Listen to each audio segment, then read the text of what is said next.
വിശുദ്ധ യോഹന്നാൻ അറിയിച്ച സുവിശേഷം 12-ാം അധ്യായം 44 മുതൽ തിരുവചനങ്ങൾ.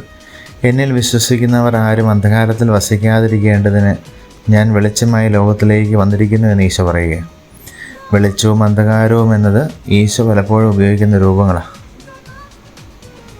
വെളിച്ചത്തിൻ്റെ ഭാഗമാണ് നമ്മൾ നിൽക്കേണ്ടതെന്ന് ഓരോ തവണയും ഈശോ നമ്മെ ഓർമ്മപ്പെടുത്തുകയും ചെയ്യുന്നു.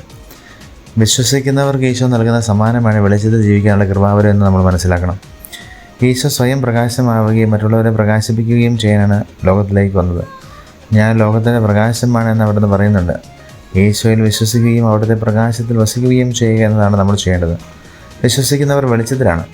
ഏതൊക്കെ രീതിയിലുള്ള ഇരുട്ട് നമ്മെ മൂടുവാൻ വന്നാലും ഈശോയിൽ വിശ്വാസമുണ്ടെങ്കിൽ അതിനെയെല്ലാം അതിജീവിച്ച് വെളിച്ചത്തിൽ ജീവിക്കുവാൻ നമുക്ക് കഴിയും. വിശ്വാസം വെളിച്ചമാണ്, വെളിച്ചത്തിലേക്കുള്ള പാത തന്നെയാണ്. നമ്മെ ജീവിതാർത്ഥാവായ ശംശയുടെ കൃപയും പിതാവായ ദൈവത്തിൻ്റെ സ്നേഹവും പരിശുദ്ധാത്മാവിൻ്റെ സഹവാസവും നമ്മളെല്ലാവരോടും കൂടി ഉണ്ടായിരിക്കട്ടെ, ഇപ്പോഴും എപ്പോഴും എന്നേക്കും.